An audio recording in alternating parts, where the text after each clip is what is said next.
Salut, c'est Alexis et vous écoutez le podcast de Contournement sur les technologies no-code. Épisode après épisode, on part à la rencontre des personnes les plus intéressantes de cet écosystème en plein essor. Pour ce 76e épisode, je reçois Xavier Agapé, qui est consultant en système d'information.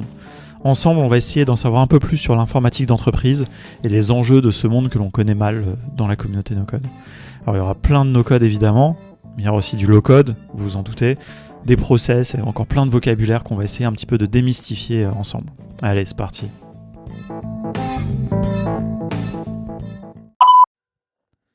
Salut Xavier, bienvenue dans le podcast. Alors les auditeurs qui font partie de la communauté No-Code France te connaissent probablement déjà, ont dû interagir avec toi d'une manière ou d'une autre, très actif et sur le Slack et sur Twitch, tu participes à pas mal de discussions. Par contre, ils connaissent peut-être pas ton quotidien, ce que tu fais dans la vie, ce que tu as fait avant aussi, enfin voilà, on va voir un petit peu ton parcours. Et ça va être l'occasion de parler en fait de pas mal de choses. Et moi, j'ai envie en fait d'élargir un petit peu les horizons des no-codeurs et des no-codeuses avec ton expérience, donc qui est très informatique, on va dire, ou système d'information, enfin plein de notions. Donc on va parler de process, on va parler de low-code, peut-être d'interface. On va voir où est-ce qu'on va arriver avec tout ça. Mais je pense qu'il y a en tout cas plein de notions vraiment dans cette informatique un peu traditionnelle, en fait, qui sont très importantes, un peu à généraliser pour notamment les no-codeurs no-codeuses qui se professionnalisent, et puis un peu pour tout. Enfin voilà, on va parler un petit peu de tout ça. Pour bien commencer, est-ce que tu peux te présenter, s'il te plaît ? Oui, déjà, bonjour Alex, et merci de m'avoir invité. Donc, juste avant de me présenter, moi j'ai vraiment écouté religieusement tous les épisodes du podcast, que je trouve d'ailleurs de grande qualité. Ça m'a appris beaucoup de choses, et c'est entre autres ce qui m'a vraiment captivé un peu dans le no-code. C'est la découverte de ce podcast. D'ailleurs, j'étais pas très podcast avant, donc c'est vraiment grâce à ce podcast-là que je suis rentré dans l'univers des podcasts. Donc déjà, merci pour ça. Est-ce que tu te souviens, pardon, je t'interromps, mais par curiosité, est-ce que tu te souviens comment tu nous as découvert ? Alors c'est vraiment un concours de circonstances, parce que moi j'aime bien vadrouiller un peu sur YouTube, et je pense que je crois que je l'avais déjà dit sur un live Twitch, mais en fait je suis tombé par hasard sur la chaîne de Shubham. Ah oui. Et donc Shubham a parlé de contournement. Je me suis dit tiens, on va voir ce que ça donne, et je suis arrivé sur le Slack comme ça, vraiment par hasard, sans savoir du tout ce que j'allais y trouver, et voilà, c'est comme ça que je vous ai découvert. Et surtout le podcast, franchement j'étais pas du tout podcast, mais je me suis dit j'ai intégré la communauté, on va voir ce que ça donne le podcast. J'ai essayé, franchement j'ai accroché direct dès le premier épisode, ça m'a emporté, et voilà, c'est comme ça que vous m'avez eu. Cool, bah écoute, voilà, donc maintenant tu es là pour le 75e épisode. Waouh. Il me semble, 76. J'avoue, j'ai un peu comme il y a quelques numéros de... Enfin bref, écoute, le plus important c'est que tu sois là, et on a plein de choses à discuter. Et vraiment, je pense que ta perspective, enfin je le sais parce qu'on a déjà pas mal discuté en off, mais voilà, un petit peu sur toutes ces choses-là et ton expérience sont très intéressantes. Donc, bah écoute, parle-nous, parce que là sinon les gens on va pas tourner autour du pot. Dis-nous un petit peu d'où tu viens et comment... on a compris comment t'es arrivé là, mais du coup, qu'est-ce que tu fais toi dans la vie ? Très bien. Donc je m'appelle Xavier, j'ai 35 ans, et ça fait maintenant un peu plus de 10 ans que je travaille en tant que consultant en management de systèmes d'information. Je vais quand même retourner un tout petit peu dans le passé sur mon parcours scolaire, qui est vraiment du coup très classique par rapport à ce que je fais maintenant. Je suis en train de le réaliser en le disant, mais j'ai fait un bac STT parce que j'étais pas très fort en maths. Donc j'ai pris un peu la voie la plus simple, et dans le STT il y avait une option informatique de gestion. Je me suis dit tiens, ça peut être intéressant, on faisait un peu de compta, un peu d'informatique. Je trouvais ça très intéressant, donc je me suis lancé là-dedans. À l'issue de mon bac, j'ai continué dans cette même voie, donc j'ai fait un BTS informatique de gestion, et j'ai continué ensuite en école. J'ai fait une école d'ingénieur sur 3 ans qui s'appelait l'INSIA avant, qui a été renommée en Ingé Sup, et peut-être même qui a encore été renommée. J'ai 3 fois le diplôme pour pour la même école, parce qu'à chaque fois qu'ils se renomment, ils renvoient un diplôme. Ah ok. Et du coup c'était en système d'information et génie logiciel. Donc on reste encore dans ce domaine un peu informatique, et très technique d'ailleurs, puisque c'était vraiment beaucoup de développement. Même si moi, quand je suis arrivé, en fait, le développement, c'était pas forcément ma passion. Mais ça m'intéressait de comprendre, en fait, ce que c'est que de devenir développeur. Parce que j'adorais les jeux vidéo, j'ai beaucoup traîné autour du milieu du hacking au tout début de ma carrière, on va dire, informatique. C'est peut-être pas très bien de dire ça, mais j'ai fait des petits modes de triche pour certains jeux très connus, donc je vais peut-être pas les citer. Mais il y a prescription, non il y a prescription, ok. Donc je faisais des trainers pour Counter-Strike, donc on faisait avec une team hollandaise.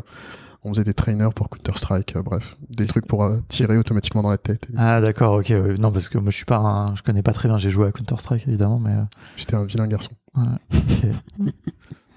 Et de fil en aiguille, donc moi je me suis passionné pour tout ce qui était autour justement du code, tout ce qui était la gestion de projet, le cadrage, comprendre les besoins des clients. Et les accompagner dans leur démarche en fait de monter un système d'information. D'ailleurs, on pourra y revenir, je pense, un tout petit peu plus tard, sur ce que c'est qu'un système d'information. Absolument. Et c'est vraiment ça, moi, qui m'a intéressé en fait dans mes études sur les 3 ans, que j'ai fait d'ailleurs en alternance, qui m'a permis de mettre directement un pied dans les entreprises.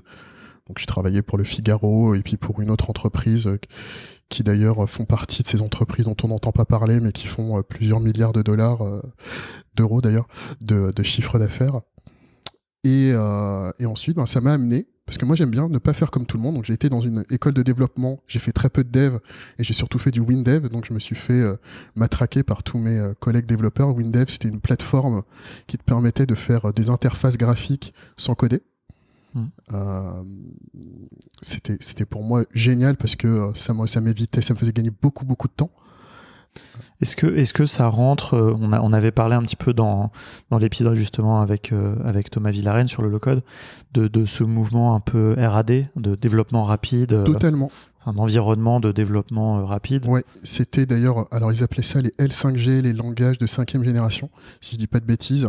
Et il y avait un RAD, donc un outil qui permettait de faire du développement plus rapide. D'ailleurs, on écrivait même en français, dans le langage de développement était en français, ce qui faisait hurler mes collègues de l'école, qui disaient mais c'est n'importe quoi de coder en français. Moi, j'étais très content. Et à l'issue de ça, en fait... tous mes potes de l'école en fait sont partis dans des boîtes pour faire du PHP, pour faire du Java, pour monter leur boîte. Et moi je me suis dit non, je veux faire pas ce que font les autres. Et il y a une entreprise qui est venue me dire écoute, il y a le métier de consultant qui existe. Il y avait personne dans ma promo qui faisait consultant, donc j'ai dit ok, j'y vais. Ok. Et écoute, il va falloir que tu nous expliques ce que ça veut dire consultant. J'avais une question qui m'a échappé, mais je me souviens en fait une fois on avait discuté, tu m'avais dit que dans tous les projets que tu avais fait à l'école, tu avais toujours été un peu plutôt chef de projet, que tu aimais bien être celui qui organise quoi. Enfin, ça me semble intéressant justement pour la suite. Tout à fait. Donc moi, j'ai l'impression, en tout cas, que j'arrive à bien m'entourer la plupart du temps. Donc comme j'étais bon en développement, mais j'étais pas forcément le meilleur parce qu'il y avait vraiment des gens très bons dans mon école en dev. Donc voilà, faire la concurrence avec ces personnes-là, c'était pas forcément très bonne idée. Donc je préférais les avoir dans mon équipe et faire ce que eux ne voulaient pas faire. Donc c'est-à-dire faire la doc, faire les prêts. Ça, pour eux, c'était totalement inimaginable de faire une presse et d'aller pitcher son projet devant les responsables de l'école et parfois devant des entreprises. Donc moi je faisais tout ça, toute la doc, tout le cadrage un peu du projet et tout ce qui était présentation, même quand il fallait parler devant le public, c'était moi qui prenais la parole la plupart du temps. C'est intéressant parce qu'en fait là j'ai l'impression que tu as déjà un petit peu commencé à décrire le métier de consultant, ce qui va être ma prochaine question. Mais et un autre truc que je voulais souligner, en fait tu l'as évoqué tout à l'heure, tu as dit voilà, effectivement il y a plein de boîtes dont on n'entend jamais parler qui ont des très gros chiffres d'affaires, et en fait c'est intéressant parce que je pense que dans tout cet épisode justement on va pas du tout parler, très peu en tout cas, de start-up, de tout cet environnement qui nous est un peu commun, familier, qu'on voit un peu tous à longueur de journée sur LinkedIn, puisque c'est ça maintenant qui monopolise un peu les médias. Et puis dans l'écosystème no-code, on va dire, c'est un petit peu notre référence quelque part, je sais pas, enfin en tout cas beaucoup des makers ont cette envie peut-être d'être start-upers, je sais pas, enfin après c'est sans trop faire d'amalgame, et c'était un petit peu ça justement l'objet de cet épisode aujourd'hui, donc c'est pour ça que je le rappelle, mais essayer de voir un peu un autre pan, quoi. C'est-à-dire que tous ces outils, toute cette technique, il y a un pan complètement inconnu et que j'ai très peu aussi évoqué dans ce podcast, des consultants, des grandes entreprises, des outils comme ServiceNow qu'on évoquera tout à l'heure, que à mon avis très peu de gens connaissent dans la communauté, enfin on a déjà eu l'occasion de s'en rendre compte, et qui pourtant sont quelque part aussi dans ce mouvement no code d'une manière ou d'une autre, ou en tout cas il y a soit une influence, soit une volonté d'aller, enfin voilà, donc ça c'est ce qu'on va voir, donc je vais pas trop préempter, mais alors parle-nous un peu justement de ce que c'est consultant et du système d'information, parce que ton rôle exact, c'était pas juste consultant, non, j'imagine, c'est consultant appliqué à quelque chose, ou c'était juste consultant? Oui, alors mon rôle exact, c'était consultant en solution. Consultant en solution quand j'ai démarré en tout cas.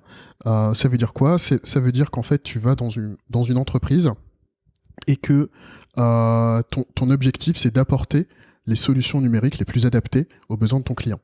C'est-à-dire que donc quand on dit les solutions numériques les plus adaptées, on parle à l'échelle de clients du CAC 40.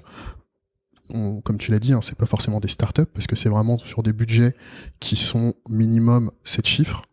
Ça commence à partir de 7 chiffres. Donc, en effet, il n'y a que quelques entreprises aujourd'hui en France qui peuvent se permettre ce type de projet. Et donc, on fait partie d'équipes entre 10, parfois 30 personnes, même plus des fois. Et on intervient de manière transverse chez le client pour faire la transformation digitale, concrètement. On va creuser dans les métiers de ce client.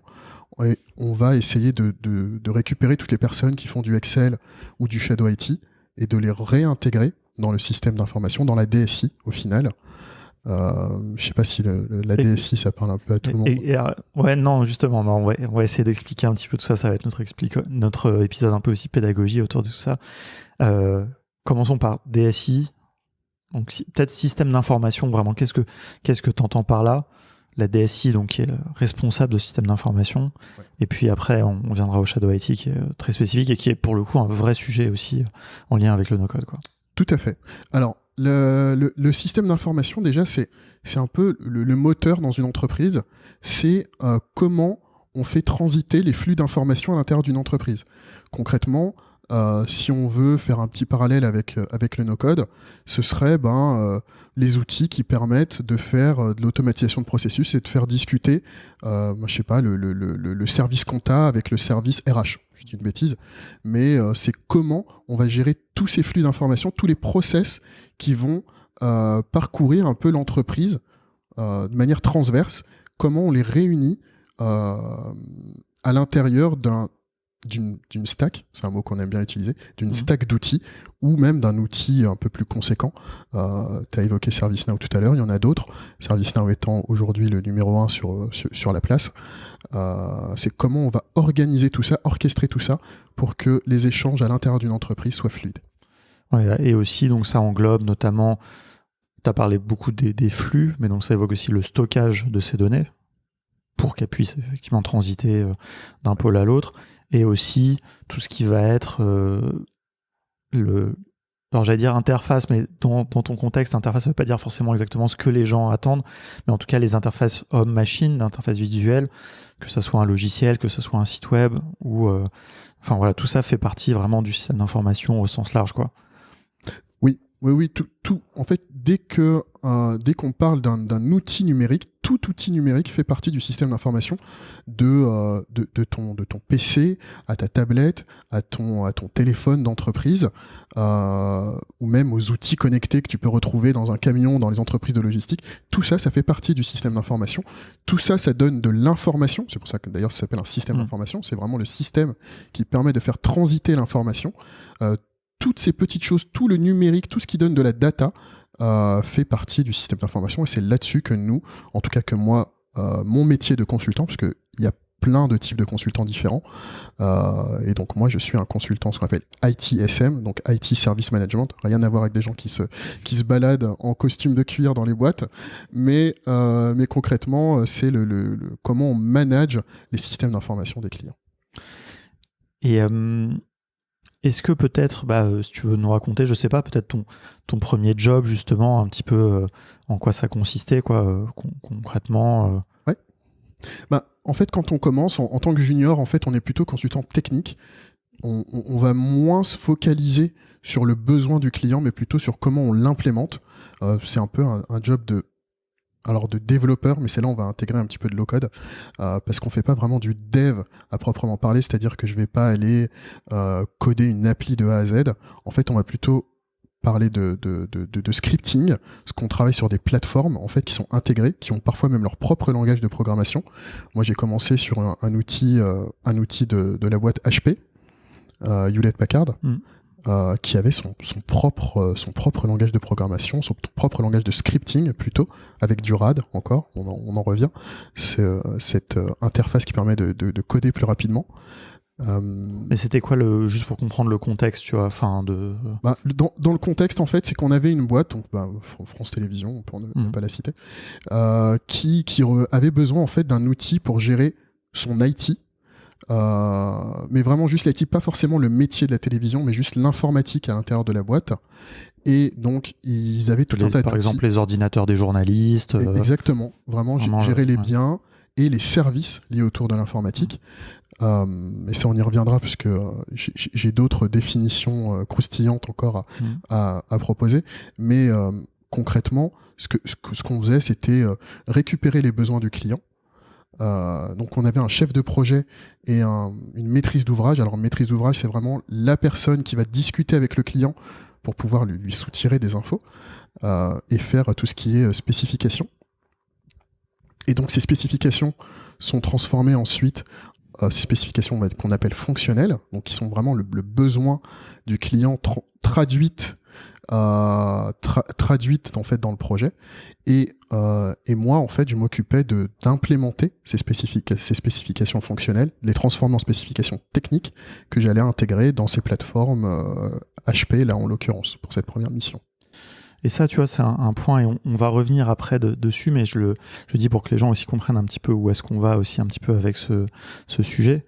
C'est que tu vois, par exemple, ces sujets-là, par exemple, on n'en parle jamais dans la communauté no-code, alors que je pense très sincèrement qu'il y a plein de choses à tirer. C'est-à-dire qu'avant de se jeter dans Airtable et commencer à essayer de faire des choses, par exemple, faire des spécifications, ça peut avoir du sens. Peut-être pas de manière aussi formelle que vous le faisiez, mais tu vois, il y a des choses aussi un petit peu dans ces étapes, à mon avis, qui sont importantes. Mais peut-être qu'on reviendra un peu dessus, et justement, d'abord, on va rester un petit peu dans ce contexte pour bien le comprendre, et puis après, on verra qu'est-ce qu'on en découle, en fait, un peu, nous, qui peut nous servir, et à nous, à nos codeurs, nos codeuses, quoi. Ok. Du coup, une fois qu'on a fait ces spécifications techniques, donc on intègre ça dans l'outil. Encore une fois, c'est pas du gros développement, on est plutôt sur du scripting, puisque c'est des plateformes low-code, on en revient. Une partie paramétrage probablement, c'est en mode une partie clic, paramétrage, après, exactement. Peut-être un peu j'allais dire de customisation, de personnalisation, on va essayer de parler français, peut-être à l'aide justement de lignes de code, de scripts, comme tu dis. Oui. Tout à fait. On a vraiment une interface visuelle qu'on pouvait, en tout cas à l'époque, sur cet outil qui était un peu un dinosaure. Hein, d'ailleurs, à cette époque-là, c'était déjà un peu la fin de vie. Mais concrètement, on pouvait faire du glisser-déposer pour pouvoir créer des interfaces. Et derrière, on faisait juste du scripting pour dire, va chercher telle information dans la base de données pour l'afficher dans telle fenêtre qu'on a créée en no codant, finalement, parce que c'était vraiment du glisser-déposer. Et juste pour... on est dans les années 2010, là, à peu près ? Là, on est... oui, on est en 2011, exactement. Ok, non, c'est juste pour avoir un petit référentiel. Donc, on est en 2011. Donc, moi, j'ai commencé le low-code. Déjà, moi, ça commençait déjà à m'embêter, parce qu'il fallait faire plus on avançait, plus j'avançais, en fait, en compréhension des besoins, plus il fallait que j'aille loin dans la technique. Et déjà, moi, ça commençait à me fatiguer un peu, parce que je voulais pas faire du développement. Je me retrouvais à faire du développement. C'est le passage un peu obligé quand on est consultant en solution pour le système d'information. Mais moi, ça commençait déjà un peu à m'embêter. Et donc, j'embêtais aussi un peu mon entreprise en disant, moi, je veux plus des missions fonctionnelles, plus être proche du client, plus découvrir les besoins et les formaliser, l'accompagner, quoi. Ok. Ouais, ce côté fonctionnel, il est important aussi à bien comprendre, quoi. C'était d'abord, avant d'aller dans la technique, dans l'implémentation, enfin dans le faire des choses. Il faut comprendre le besoin, imaginer, prévoir en fait, organiser ce qu'on veut mettre en place, mais tout ce travail qui n'est pas toujours que de la préparation d'ailleurs, qui fait. Après, il faut vérifier que les gens aussi ont bien implémenté ce qu'on avait imaginé. Enfin, il y a plein d'étapes. Peut-être justement pour faire le lien avec un peu la notion de Shadow IT et aussi essayer de préciser. Moi, il y a un mot, tu vois, que même aujourd'hui, je le trouve toujours un peu bizarre. Et alors, je pense que les gens qui sont pas du tout dans ce milieu ne le comprennent pas forcément. C'est le mot métier. On dit les métiers. Quand on parle des métiers, tu vois, et Thomas en avait pas mal parlé aussi dans l'épisode. J'ai envie de te dire un peu. Finalement, c'est assez simple. C'est quelque part un peu du jargon. Mais comment toi tu le définis, quoi? Alors, et en plus, en le disant là, tu me fais me remarquer que c'est une simplification en fait, parce que c'est pas forcément que les métiers. Donc le métier finalement, c'est tous les pans. Grosso modo, là c'est vraiment pour vulgariser, mais c'est tous les pans qui ne sont pas directement liés à l'informatique. Donc, par exemple, quand tu travailles pour une banque, ça va être tout ce qui touche à la gestion des clients, par exemple. Ça fait partie du métier. Tout ce qui touche à comment on va définir combien on met d'argent, par exemple, dans un distributeur automatique. C'est un métier. Il y a vraiment quelqu'un qui décide combien d'argent je mets dans le distributeur automatique de telle ville et de telle rue. Ça fait partie des métiers. Ensuite, dans les grandes boîtes, on a ce qu'on appelle les fonctions support. C'est toutes les fonctions qui vont permettre de supporter le métier et de permettre au métier de faire son boulot, finalement. Et ça, c'est tout ce qui est RH, comptable, juridique. Tout ça, c'est pas forcément le métier premier de la boîte, mais c'est ce qui permet justement de supporter le métier, qui puisse faire son job tranquillement. Voilà. Si t'as pas un service achat, c'est compliqué de faire ton job normalement, quoi. Ouais. Oui, c'est ça, pour bien comprendre dans des contextes de, je sais pas, un assureur, une banque ou une chaîne de télé, ils vont tous avoir un service RH. Tout à fait. Mais leur métier, c'est de vendre des assurances ou de faire la banque ou faire une chaîne télé, quoi. C'est ça. Et donc ça, c'est les métiers. Donc les métiers, c'est ce qui produit la valeur première de la boîte. Si par exemple tu travailles SNCF, c'est de faire rouler les trains. C'est le métier. Il y a plein de métiers autour de ça, mais le métier principal, c'est de faire rouler les trains. Et autour de ces trains, il y a tout un tas de fonctions qui vont aller supporter les personnes qui font justement le cœur du métier, ce qu'on appelle le corps. Ce cœur de métier est supporté par les RH et par le juridique, par l'informatique, du coup, qui est aussi une fonction support dans les entreprises. Ok. Et donc, tu as évoqué à un moment un terme que moi j'aime bien, parce que je trouve marrant, c'est le Shadow IT. Moi j'aime bien parce que ça me fait penser un peu à des ninjas, tu vois, qui sont un peu dans l'ombre, qui sont en train de faire des trucs. Alors bon, c'est pas vraiment ça malheureusement. Mais c'est un vrai sujet, et ça nous amènera aussi, ça nous amène progressivement sur ces sujets un peu de no code et tout, et de s'emparer de la technique, quoi. Mais donc, est-ce que tu peux expliquer un peu j'ai envie de dire la problématique du Shadow IT, déjà, qu'est-ce que ça veut dire, mais aussi d'où ça vient, quoi, finalement. Ouais. Alors, le Shadow IT, c'est vraiment, moi je suis dans une boîte, je fais partie justement d'un de ces métiers ou d'une fonction support. Il y en a d'autres, des fonctions dans les grandes entreprises, mais pour faire simple, on va rester là-dessus. Par exemple, je fais partie de la RH et j'ai pas d'outils pour loguer mes interviews, pour renseigner les entretiens. Je vais y arriver. Dès que j'ai un entretien, il faudrait que je puisse quelque part noter comment c'est passé, si je le sens bien ou pas. Et potentiellement, j'ai pas d'outil. Où je suis allé voir ma DSI, j'ai dit j'aimerais bien avoir un outil pour pouvoir faire un compte rendu de ces entretiens. Et ma DSI me dit d'accord, mais ce sera dans un an. Moi, j'en ai besoin tout de suite. Donc, qu'est-ce que je fais ? Et c'est là où entrent en jeu ces petits ninjas du Shadow IT. Et du coup, potentiellement, moi, même si j'ai pas de connaissances, je peux aller ouvrir un Excel et commencer à rentrer des choses dans un Excel sans que la DSI soit au courant, sans que ce soit relié à quoi que ce soit dans l'entreprise. Finalement, il n'y a que moi et peut-être mon service qui sommes au courant de ce que je suis en train de faire.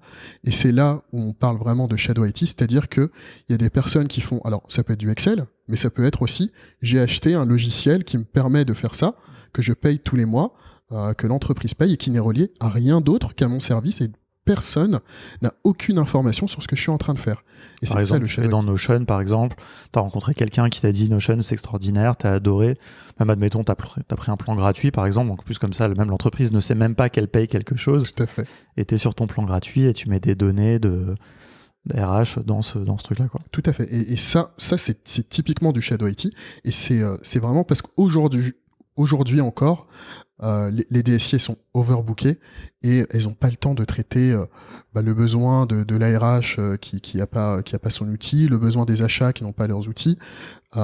Du coup, ces projets-là sont toujours décalés à plus tard. Pourtant, eux, ils doivent bosser, ils doivent produire des choses. Et c'est là où ils vont commencer à aller chercher des outils ou monter ces outils par eux-mêmes. Et ça pose plusieurs problèmes parce que déjà, une DSI, ça encadre la sécurité du système d'information. Pour ces entreprises-là, c'est très important parce que les fuites de données, on les connaît, on sait ce que ça peut faire. Surtout aujourd'hui, où il y a beaucoup de demandes de rançon. On se croirait un petit peu au Far West, mais c'est vraiment ça.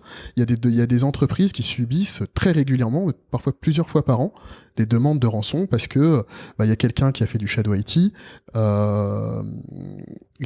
qui a pris un outil, un SaaS, qui a mis des données confidentielles dedans. Ça a été récupéré par une équipe de hackers qui disent voilà, nous on a vos infos, on a des données et on demande 50 000 euros, 100 000, 1 million pour pouvoir libérer vos données et les laisser partir tranquillement. Ou alors ils peuvent demander aussi de payer pour ne pas publier ces données, par exemple. Oui. T'as différents scénarios. Ou alors qui récupère tes données, ou alors tu as jusqu'à chiffrer les données par exemple sur ton disque dur. Tout à fait. Comme rançongiciel, j'adore cette traduction française ransomware, mais ça c'est assez hardcore.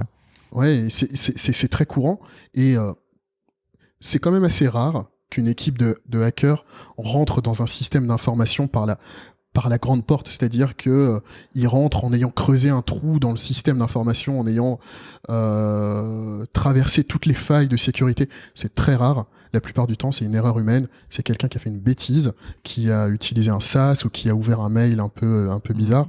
Et qui a ramassé une clé USB qui traînait, qui a mis dans son PC. Ouais, voilà. Ça c'est très fréquent. Mais il faut savoir que les hackers sont généralement... j'aime pas trop d'ailleurs le mot hacker, c'est pas le bon terme pour ça, mais on va dire les pirates malveillants, quoi. Ouais. Vraiment sont souvent en fait assez paresseux, quoi. Ils vont essayer de trouver des solutions. En fait, c'est très compliqué. Et les mecs, ça les saoule. Ceux qui sont là pour l'appât du gain et tout, d'aller contourner des systèmes d'information, ils sont souvent bien. Ils vont juste essayer de trouver le chaînon faible, qui est souvent l'humain, toujours même. Donc ça c'est intéressant, mais donc ça c'est effectivement un des risques du Shadow IT qu'il faut bien préciser. Donc on comprend à la fois les enjeux, et moi ce que j'ajouterais là-dedans, mais je veux bien ton avis là-dessus, c'est que les DSI, en fait, je trouve, c'est un vrai risque. Il y a un vrai enjeu de sécurité. Il y a peut-être un mot d'ailleurs qu'on n'a pas évoqué, qui est peut-être un peu la notion de périmètre aussi. Enfin, que la DSI va essayer de bien contrôler le périmètre de, comme tu as dit, le système d'information englobe énormément de choses, et donc on va essayer de contrôler qu'ils ne deviennent pas non plus trop grands, quoi. Et donc dès que quelqu'un commence à faire du Shadow IT, il fait grandir ce périmètre sans que la DSI le sache en plus. Donc ça veut dire que tu as des portes ouvertes potentiellement, qui font rentrer, quoi. Mais du coup, les DSI sont arrivés dans une posture où, en fait aussi, je trouve que souvent elles ont tendance à bloquer par défaut tout. Alors, à raison peut-être, parce que comme tu le dis, on vit quand même dans le Far West, mais il y a un moment aussi, il faut trouver des solutions. C'est-à-dire que le Shadow IT est en fait un symptôme, quoi, finalement, quelque part, d'un besoin. Et donc, comment on résout ? Et on n'aura pas forcément toute la réponse, tu vois. Et forcément, évidemment, le no-code peut être une réponse un petit peu, mais comment on résout cette situation où comment accélérer les... En fait, je dirais qu'il y a deux enjeux, mais je parle un peu... Tu l'as dit, les DSI sont surchargés. Et je pense qu'elles sont aussi surchargées parce qu'elles ont des choses à faire qui, en fait, qu'elles ne devraient pas faire. Par exemple, une DSI, aujourd'hui, elle ne devrait plus faire un site internet. Elle devrait peut-être décider quel est l'outil qui est autorisé pour faire des sites internet, d'accord ? Devrait peut-être donner des bonnes pratiques, je ne sais pas, organiser les formations à cet outil. Mais le faire, non. Les développeurs dans une DSI sont bien trop payés pour faire aujourd'hui un site internet. Ils ont pas en plus, ils n'aiment pas ça. Enfin, en général, franchement, un bon dev, faire juste un site aujourd'hui, ça ne l'intéresse pas. Il faut qu'il y ait de l'enjeu technique, etc., quoi. Et donc voilà. Et on est dans des contextes que tu connais beaucoup mieux que moi. Là, j'énonce un peu des choses qui peuvent paraître un peu évidentes. Comment, tu vois, un peu, toi, tu vois cette situation et puis peut-être l'avenir. Et là-dedans, tu vois, le low-code et le no-code, puisqu'il y a ces deux pans un peu. Ouais. Déjà, je suis assez d'accord. Je pense que les DSI, il y a trop de choses qu'elles veulent prendre en main, mais en même temps, je peux aussi comprendre parce que c'est très compliqué aujourd'hui d'être dans une boîte et de se dire, je vais laisser à n'importe qui la possibilité de développer n'importe quoi. Parce que, en vrai, c'est plutôt ça. On a parlé de Far West avec les pirates, mais ça peut être aussi le Far West en interne. C'est-à-dire que si tout le monde se met à développer tout et n'importe quoi sans aucun cadrage, ça va vite devenir un peu le bazar, quoi, dans la DSI. Parce qu'il y a quand même des normes, il y a des règles, et puis il y a des process, on en reparlera tout à l'heure.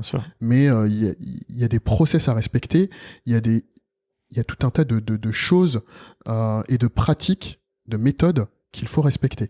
On peut pas dire juste, j'arrive, je vais mettre un Airtable et c'est tout. C'est pas comme ça en fait qu'on résout une problématique IT.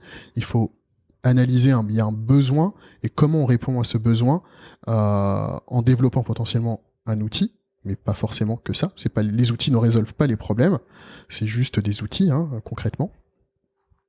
Et la DSI devrait quand même malgré tout laisser un petit peu de lest. Alors moi, ma vision, ça c'est vraiment ma vision, c'est d'avoir des utilisateurs clés, des key users, qui sont un peu des utilisateurs un peu avec des super pouvoirs qu'on va laisser dans les différents services. On définit 1, 2, 3 utilisateurs clés qui ont cette appétence justement pour l'informatique, qui se sont formés, parce que je pense qu'il faut se former malgré tout. C'est pas parce qu'on a du no-code qu'on peut faire n'importe quoi. Et une fois qu'on est formé, on peut se dire, ok, il y a une problématique métier quelque part, il y a besoin de comprendre le besoin et de voir si on implémente une solution. Si c'est du no-code, ça permet d'aller très vite.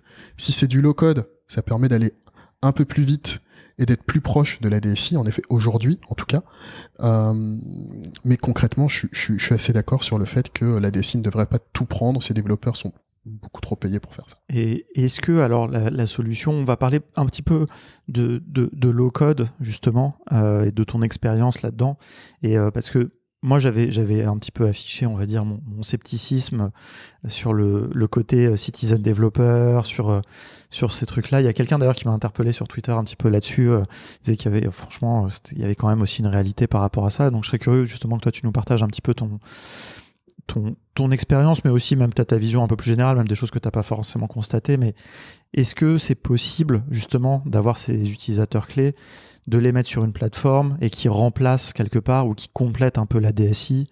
Enfin, je sais pas, tu vois, quel est ton sentiment un peu sur ce rôle, tu vois, moi, je trouve que développeur citoyen, je suis désolé, mais franchement, c'est pas le mot adapté parce que dans les entreprises, les gens ne sont pas des citoyens. C'est pas des citoyens, c'est ça. Mais c'est pas forcément une démocratie. Voilà, mais ouais, c'est clair.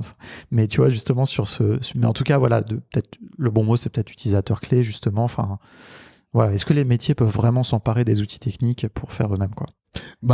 Alors moi je l'ai vu, il y a vraiment des gens qui sont pas du tout dans le milieu de l'informatique, qui vont faire des choses avec Excel qui sont incroyables, vraiment, qui sont des vrais outils avec Excel, avec des macros et tout dans tous les sens. Des fois des interfaces hyper jolies. Des boutons, vraiment tu te dis, ok, ils ont fait une appli dans Excel, ça tourne très bien, on en discutait un petit peu tout à l'heure.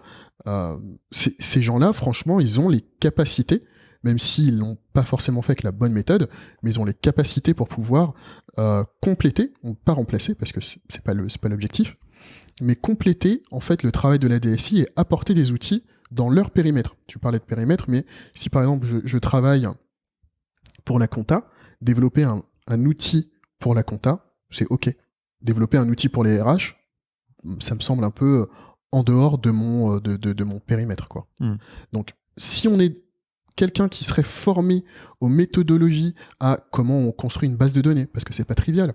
Oui, on peut mettre un Airtable, mais comment faire comment modéliser les données, modéliser la donnée, c'est pas quelque chose d'inné. C'est totalement contre-intuitif d'ailleurs souvent.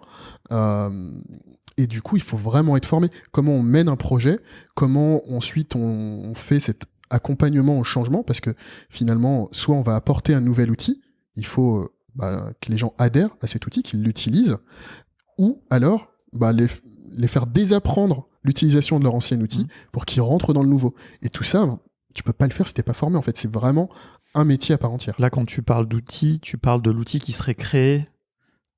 Oui, la réponse. Et donc les utilisateurs, parce que des fois il y a un double niveau, quoi. Ouais. C'est-à-dire t'as les utilisateurs finaux, on va dire, et puis t'as la personne qui va utiliser l'outil no-code pour créer un outil RH pour les. Oui, les utilisateurs finaux. Voilà, mais c'est juste pour clarifier un peu, parce que des fois, nous ça nous paraît clair, mais pour que les gens puissent suivre un peu. Tout à fait. Je suis peut-être allé un peu vite, mais en effet, c'est vraiment les utilisateurs finaux qui vont utiliser la solution no-code que tu auras mis, par exemple, grâce à un Airtable.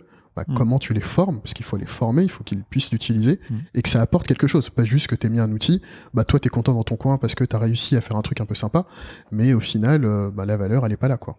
Et c'est ça aussi le danger, en fait, de laisser à tout le monde dans l'entreprise les clés de l'IT. Et alors toi t'as beaucoup travaillé avec un outil qui s'appelle ServiceNow. Oui.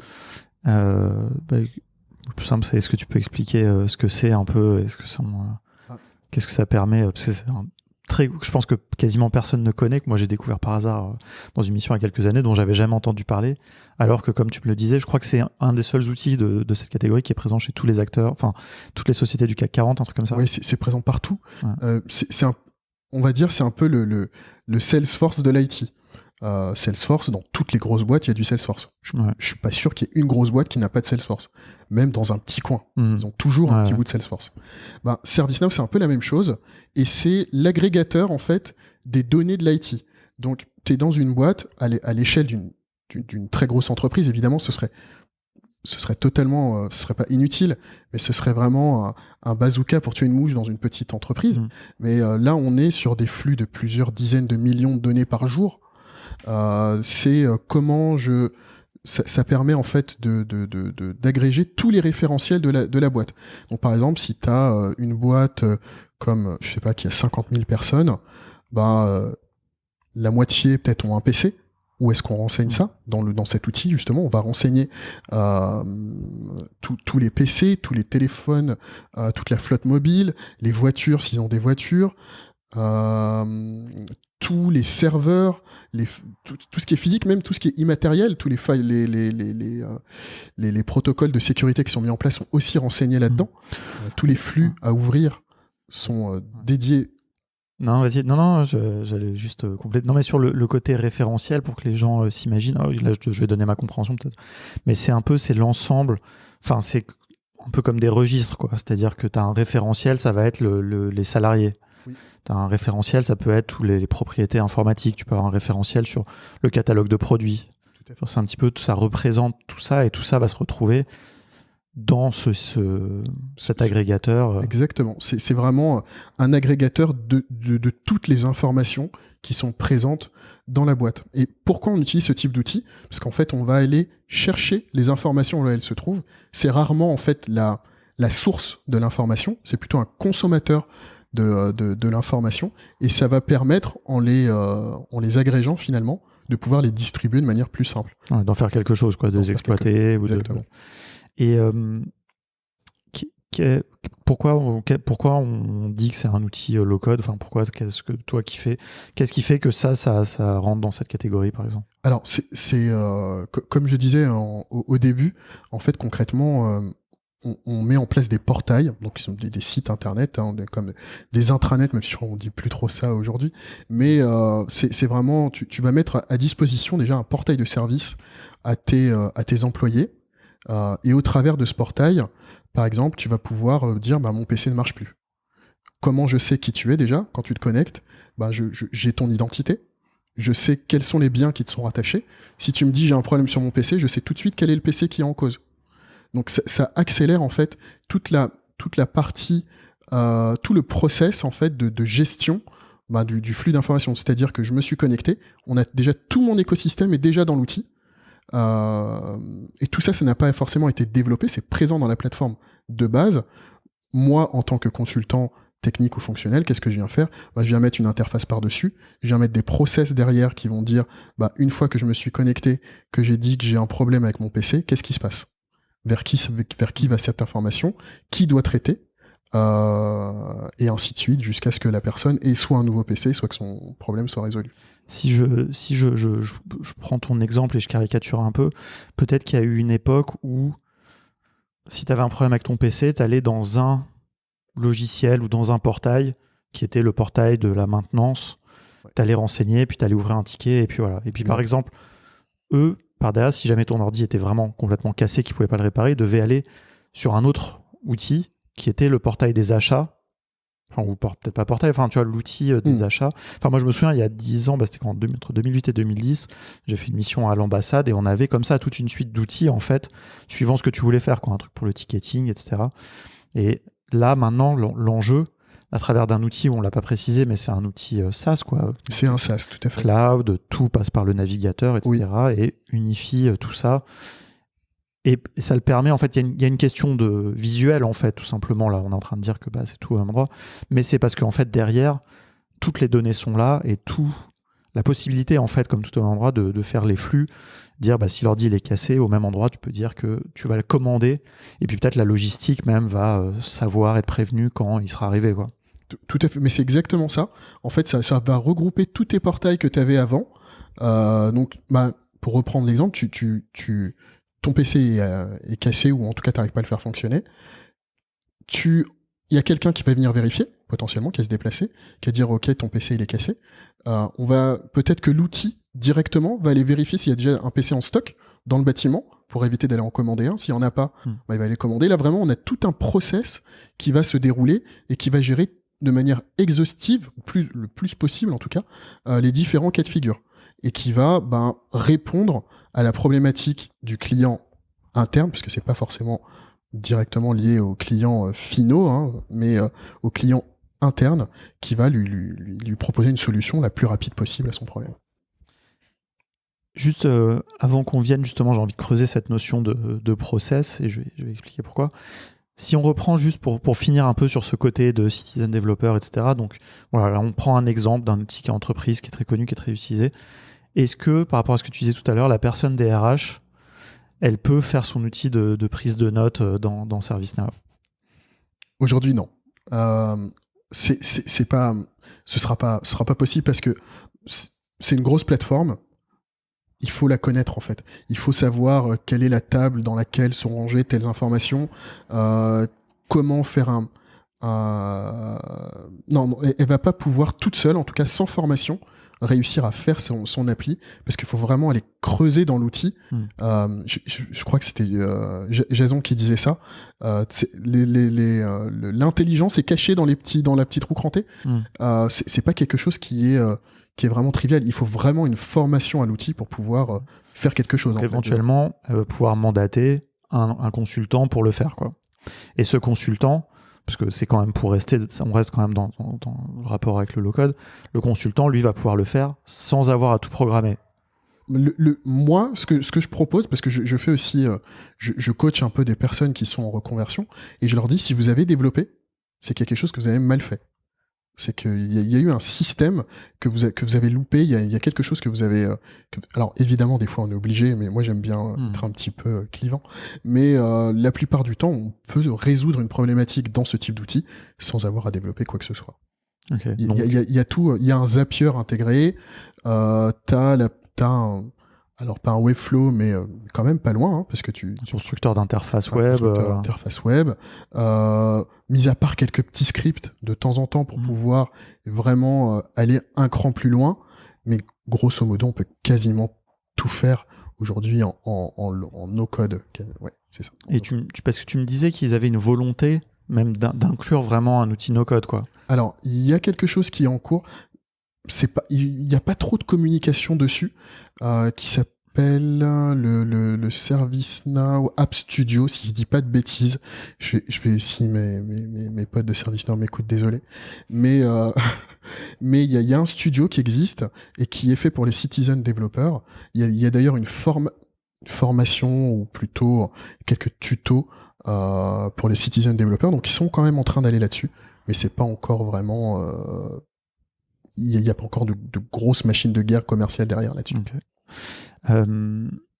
Non, mais tu vois, enfin, on va un petit peu clore le sujet là parce qu'on pourra en parler longtemps, et c'était pas forcément ce dont je voulais plus parler avec toi, mais j'avais envie de profiter un peu de ton expérience pour illustrer un dernier point sur ce sujet du low-code qu'on a abordé du coup dans 2 épisodes, l'approche très différente de Cube avec Bubble, ce que Thomas Villarenne nous a partagé sur, bon, déjà évidemment la plateforme de Payfit, mais aussi en général sur les plateformes low-code.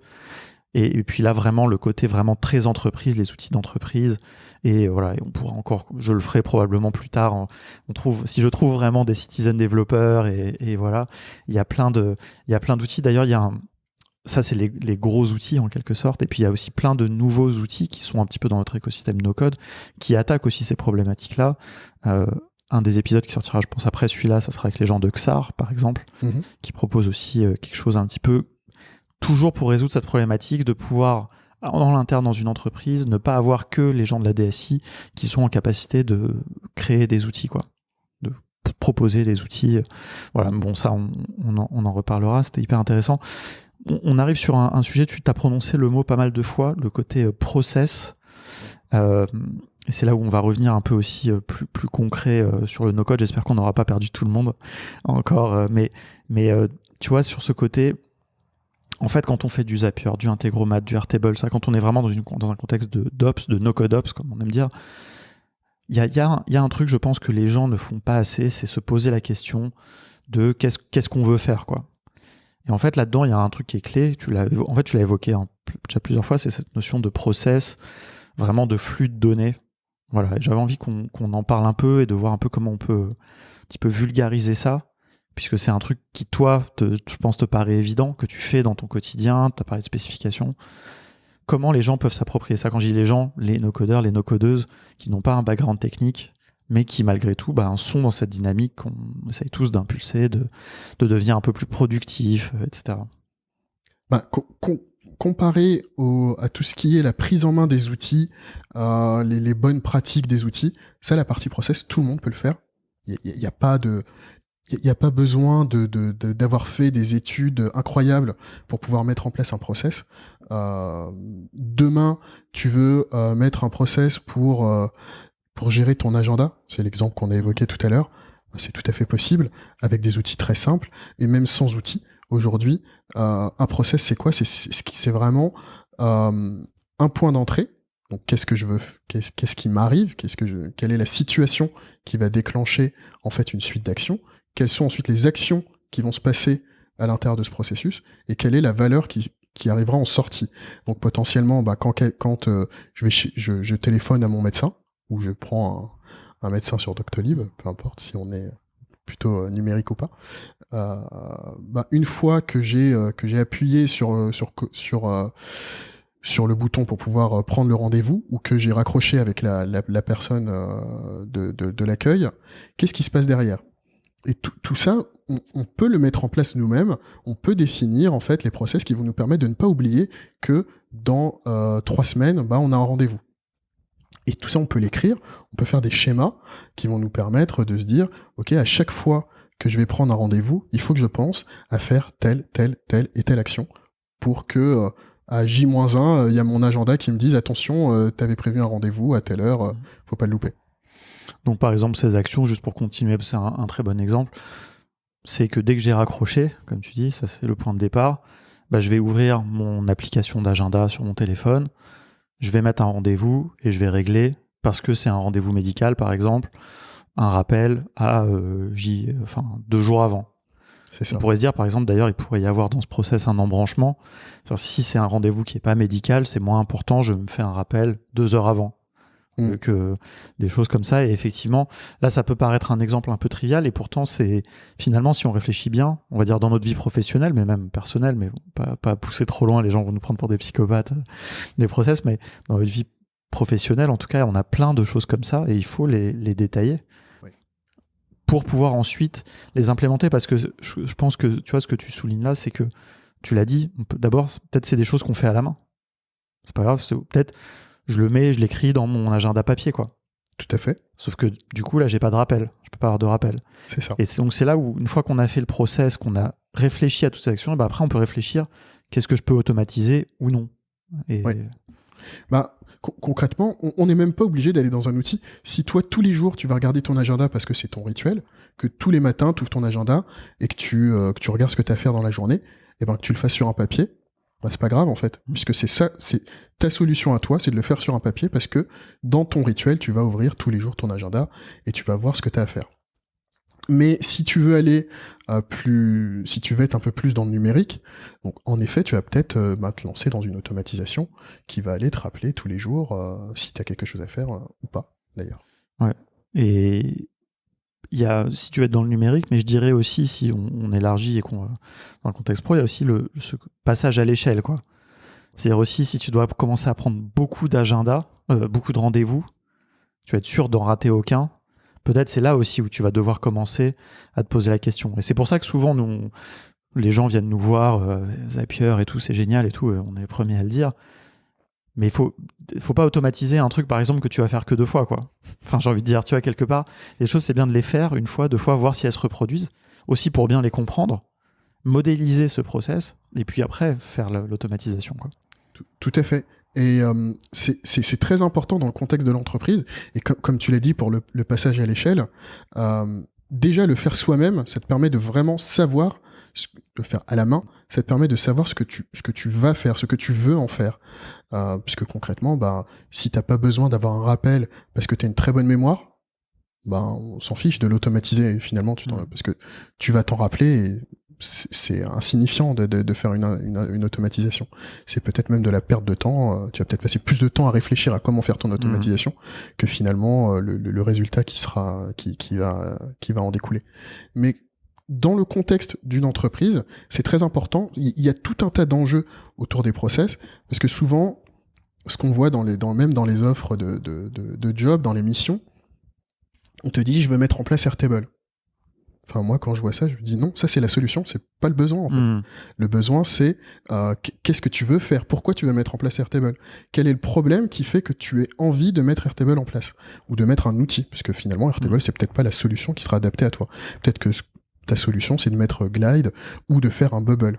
Utilisons un gros mot, on peut... Ou d'utiliser Excel, en gros. Plus gros ou d'utiliser Excel, évidemment. Mais concrètement, on part très souvent aujourd'hui de la solution, c'est je veux mettre Airtable avant même de savoir quel est le besoin. Et ce besoin, c'est toujours un process, parce que tout ce qu'on fait aujourd'hui dans une entreprise est un process. Et concrètement, moi, ce que je préfère dire, moi, je challenge toujours mes clients en leur demandant tout le temps pourquoi. Pourquoi ? C'est quoi ton besoin ? Qu'est-ce que tu veux en faire ? Quel est l'objectif ? Et la plupart du temps, quand tu leur demandes déjà le premier pourquoi Airtable ? Déjà ils lèvent les épaules ou tu les vois perdus, ils réfléchissent, mais forcément parce que Airtable, parce que c'est l'outil du moment, mais concrètement c'est les outils. J'ai vu une vidéo de contournement, Erwan il était très convaincant et donc on a envie de mettre Airtable. Oui, mais c'est vrai. Non, mais c'est vrai ça arrive un peu, enfin, et c'est vrai que des fois, non, mais c'est vraiment intéressant ce que tu dis. Et j'ajouterais même un truc, c'est que des fois le fait de un petit peu se creuser la tête sur c'est quoi le process. Peut-être que déjà, il y a un premier travail, c'est aussi tu peux le simplifier ton process. Il y a des gens, des fois, qui veulent faire des choses beaucoup trop compliquées. En fait, de se dire déjà de challenger ça, tu vois, comme tu le fais, challenger, parlons-en. Ils vont te dire, je veux faire ça, ça et ça. Et puis, tant qu'à faire, comme on est en train de faire ça, je voudrais aussi faire ça. Et tu vois, je sais pas, dupliquer l'information, parce qu'on sait jamais. Non, c'est pas la peine, quoi. Parce que si tu le faisais à la main, tu dupliquerais pas l'information, ça te prendrait du temps. Alors, c'est pas parce que c'est numérique qu'on va aussi faire plus qu'il n'en faut. Et c'est là où c'est important, encore une fois, on revient de avoir fait soi-même pour voir un petit peu, identifier ce qui prend du temps, ce qui est primordial, ce qui n'a pas d'intérêt peut-être. Et ça, c'est vraiment très, très important, quoi. Pour moi, le process, encore une fois, comme le SI, c'est vraiment c'est l'essence, en fait, c'est vraiment le cœur de la boîte, quand tu es en entreprise, en tout cas. Et le fait d'identifier ces process, de les écrire, déjà, c'est l'enjeu dont je parlais tout à l'heure, que j'ai pas encore évoqué, c'est le fait que quand tu vas mettre en place des process, tu vas mieux comprendre ton propre business, ce que tu dois faire, en l'écrivant, en fait, tu comprends mieux ce que tu es en train de faire. De se dire, avant, peut-être que tu prenais tout sur un papier crayon, et quand tu avais un rendez-vous, ok, tu l'écrivais, puis tu appelais la personne, puis tu faisais un rendez-vous, et puis etc., etc. Si tu le décris, en fait, ça devient plus concret, Et si demain, tu as plus de rendez-vous que tu ne peux en prendre, tu peux recruter quelqu'un et lui dire voilà ce qu'il y a à faire. Absolument. Et tu peux pas faire ça si tu fais pas tu peux le faire si t'as pas de process, mais ça va te bouffer du temps, c'est pas pour ça que t'as pris la personne, c'est pas pour qu'elle te bouffe du temps, c'est au contraire pour qu'elle puisse t'en laisser pour que tu fasses autre chose. Et c'est qu'en mettant en place des process que tu vas pouvoir passer à l'échelle, même peu importe que l'échelle ce soit de prendre 2 clients de plus ou 1000 clients de plus, mais il y a la mise en place de processus, ça t'augmente ton efficacité. C'est-à-dire que ta manière de produire va devenir plus efficace. Tu vas produire plus. Ensuite, on parlera peut-être, si on a le temps, d'une autre notion qui est l'efficience, mais ça, c'est un petit peu plus loin. Non, mais on peut, disons un mot si tu veux, mais ce que j'ajouterais juste dans ce que tu viens de dire, c'est qu'il y a aussi, je trouve, un certain confort à trouver aussi dans le fait d'être un peu guidé, en fait. C'est-à-dire que chaque fois que tu vas faire quelque chose, tu sais ce que tu dois faire, dans quel ordre.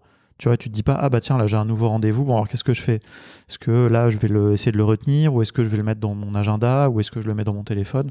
Il y a ce côté un peu systématique, qui est que moi, alors peut-être c'est aussi, j'ai un peu nerd de tout ça, mais où je trouve confortable, et évidemment d'autant plus quand c'est automatisé ou semi-automatisé, quoi. Donc, mais si tu veux dire, nous on aime bien distinguer efficacité et efficience, alors ça m'intéresse que tu en parles. Mais oui, le systématiser en fait son business, on le voit beaucoup sur internet quand tu traînes sur YouTube, les infopreneurs créer des systèmes. Oui, mais créer un système, ça veut dire quoi? Ça veut dire écrire ses process. Et c'est tout, en fait. Et une fois que tu as écrit tes process, ensuite les intégrer, les outils qui vont te permettre de les faire tourner, c'est pas ça qui crée ton système. Ton système, c'est vraiment l'enchaînement de tes process, parce que c'est plusieurs process qui peuvent être collés les uns aux autres. Mais concrètement, créer un système, c'est très important pour pouvoir passer à l'échelle, parce que donc tu vas devenir plus efficace. Et ensuite, les process, en fait, ça a une vie. C'est pas quelque chose que tu construis à l'instant T et qu'ensuite tu dis c'est terminé. En fait, il faut tout le temps les revoir, tout le temps. Alors, je vais réutiliser le mot challenger. J'arrive pas à trouver un équivalent français. J'ai essayé, mais j'ai pas réussi. Tu vas tout le temps les remettre en cause. Ouais. Voilà, tu vas tout le temps les remettre en cause. Et c'est cette remise en cause qui va t'apporter l'efficience. Parce qu'une fois que tu as réussi à faire efficace, c'est-à-dire à réussir à atteindre ton objectif, maintenant, c'est comment tu vas réduire le temps que tu vas mettre pour arriver à cet objectif. L'efficacité, c'est d'arriver à faire quelque chose. L'efficience, c'est d'arriver à le faire mieux. Très, très intéressant et très pertinent. Est-ce que tu aurais quelques conseils, on va dire un petit peu... Enfin, je pense que tu as déjà bien expliqué un peu le principe, mais je sais pas, pour des gens, tu vois, qui nous écoutent, qui bidouillent un peu à Airtable ou qui ont suivi nos formations ou quoi, mais justement qui voudraient essayer, en quelque part, de mieux se servir d'outils, parce que c'est pas que l'outil, mais tu vois, d'améliorer un peu leurs ops. Tu vois, comment commencer par là? Déjà, le premier conseil, c'est vraiment d'écrire. Dès que vous avez quelque chose en tête, dès que vous avez un process, il faut l'écrire. Quand tu dis écrire, est-ce que c'est matérialiser, dessiner ou écrire vraiment sous forme de phrase? C'est bête, hein, mais tu vois, comment oui, c'est quoi que tu produis, très bonne question. En fait, c'est selon votre... c'est selon vous. Moi, j'aime bien, je dessine extrêmement mal, comme un enfant de 6 ans, mais j'adore schématiser, j'adore faire des dessins sur des tableaux, parce que ma pensée, j'arrive mieux à retranscrire ma pensée dans un dessin que dans des lignes, en fait, tout simplement. Mais évidemment, si vous l'écrivez, et que vous l'écrivez de manière lisible pour les autres, parce que c'est finalement surtout pour les autres, c'est vraiment le premier pas. Et d'ailleurs, même, je dirais, c'est un autre conseil, il ne faut pas soi-même écrire les process. Pourquoi? Parce que vous avez une idée en tête, ok, mais en fait, c'est pas forcément vous qui allez réaliser l'action, et c'est mieux que ce soit la personne qui réalise l'action qui fasse le process, qui écrive, en tout cas qui le matérialise ce process. Pourquoi? Parce que cette personne, elle va aussi avoir une idée plus proche du terrain. Donc si vous êtes un patron d'une boîte, c'est pas forcément vous qui êtes directement concerné par l'action du process, mais la personne qui le réalise, elle a la conscience de toutes les problématiques qu'elle a en déroulant ce process. Donc si c'est elle qui l'écrit, ce sera plus clair pour quelqu'un qui va venir derrière travailler avec elle que pour vous, finalement, vous êtes un peu loin de toutes les problématiques. Ouais, non, ça, c'est un bon point. Je réfléchissais juste en même temps un peu à des...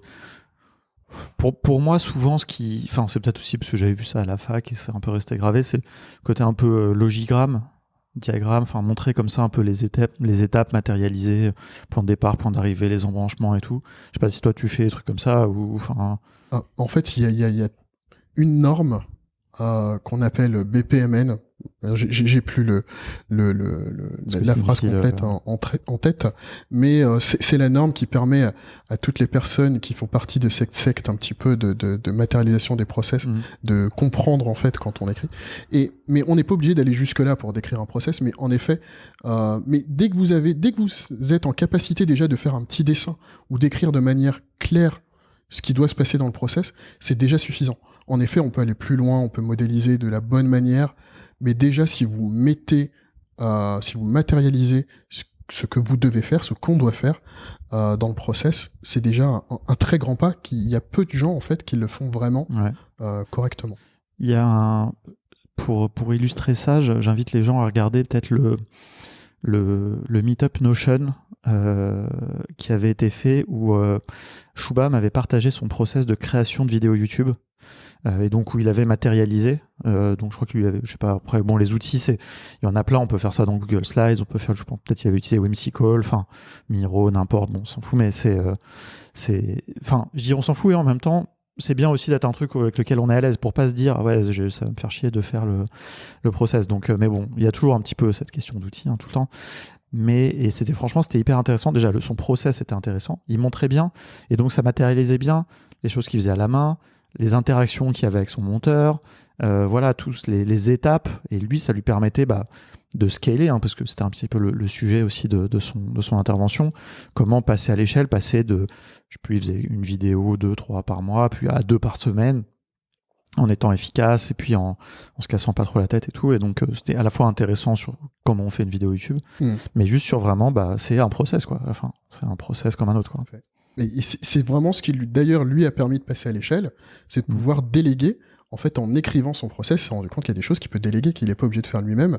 Et en ayant écrit ce process, ça lui permet de pouvoir déléguer à une ou plusieurs personnes, tout ou partie, de ce processus. Et c'est vraiment très très intéressant de pouvoir faire ça. Exactement, c'est ce que tu soulignes, enfin tu l'as déjà tout à l'heure, mais c'est vraiment aussi il faut pas confondre process et automatisation. Totalement. Et c'est quelque chose qui est plus global. Il peut y avoir un bout qui est automatisé, un bout qui est semi-automatisé, un bout qui est manuel.